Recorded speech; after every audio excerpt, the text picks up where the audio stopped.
Once upon a time, in a prosperous kingdom, lived a wise ruler named King Thayer. He had a young son, the heir to the throne, and the king was deeply concerned about teaching him what it truly meant to lead. He wanted his son, and indeed all his people, to understand the virtues of responsibility and perseverance. So, one day, he devised a rather unusual test. Under the cloak of darkness, King Theron commanded his strongest guards to place a massive boulder right in the middle of the main road leading to the castle. It was enormous, completely blocking the path. He then hid nearby with his son to observe what would happen.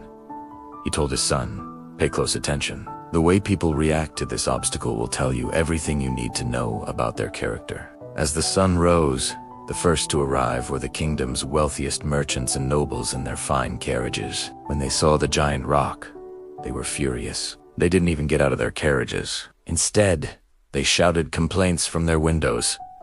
What is the meaning of this? Why hasn't the king ordered the road to be cleared? This is unacceptable. The royal guard is lazy. They blamed everyone but themselves, turned their carriages around in a huff, and took a much longer, inconvenient detour, grumbling all the way.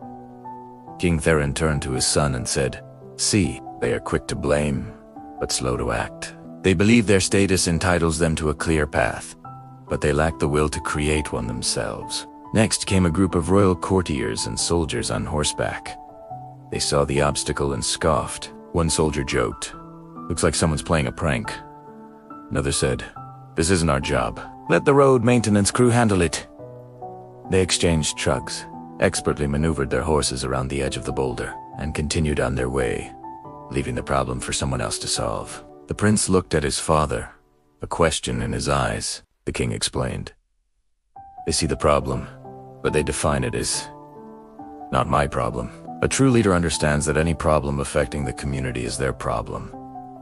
Throughout the day, a steady stream of people came and went. Farmers carrying produce to the market, artisans with their wares, families heading into the city. Most of them simply stopped, sighed in frustration, and turned back. Some tried to find a way around, struggling through the thorny bushes and muddy ditches on the side of the road. They accepted the obstacle as an unchangeable fact of their day, a stroke of bad luck they had to endure. Their collective sighs and murmurs of complaint filled the air, but the rock remained unmoved.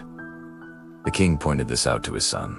They accept their fate without question. They see a barrier and believe it is the end of the road, not a challenge to be overcome. This mindset, my son, is a prison.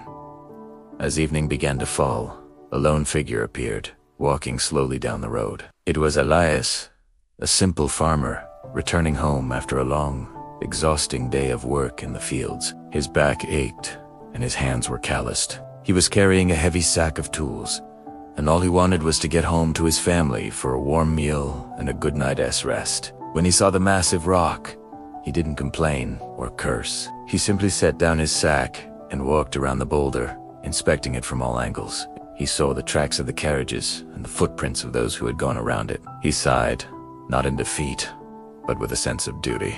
He thought to himself, "If I leave this here, someone else might get hurt, especially after dark. This isn't right." Elias knew it was a monumental task. He was just one man, and he was already tired. But he decided to try. He put his shoulder to the cold, rough stone and pushed with all his might. The rock didn't budge. He took a deep breath, braced his feet, and pushed again. A tiny shudder.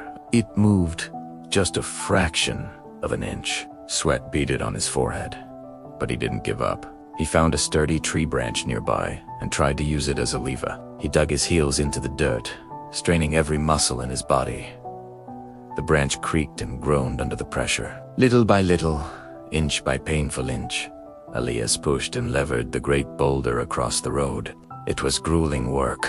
His muscles screamed in protest, and his breath came in ragged gasps.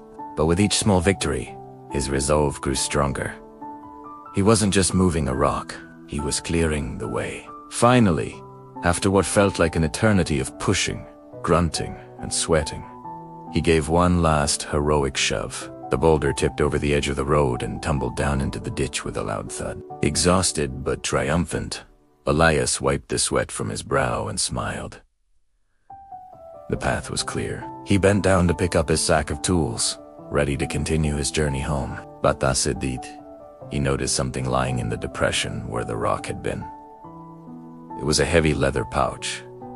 Curious, he picked it up. It clinked with the sound of coins.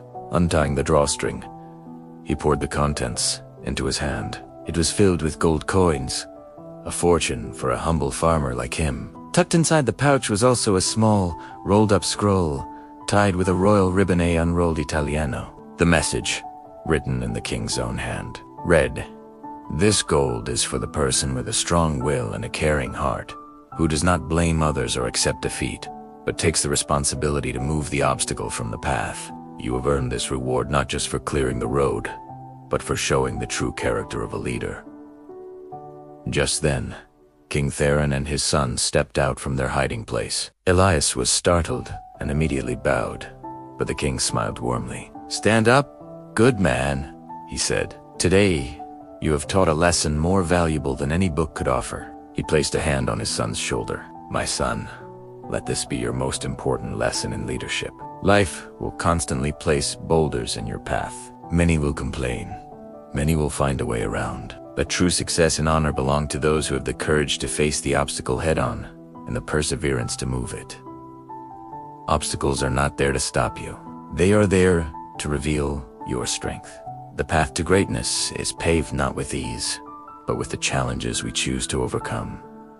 The story of Elias and the boulder spread throughout the kingdom. It became a legend, a reminder that within every obstacle lies an opportunity to prove our character, to build our strength, and to earn our own reward. It teaches us that we can't always control the challenges we face, but we can always control how we respond. We can complain, we can detour, or we can choose to push the rock. The choice is always ours. So the next time you find a boulder in your road, remember Elias. Don't just look for a way around it. See it as your chance to find the gold that lies beneath. Thanks for watching. If this story resonated with you, please like, share, and subscribe for more content that inspires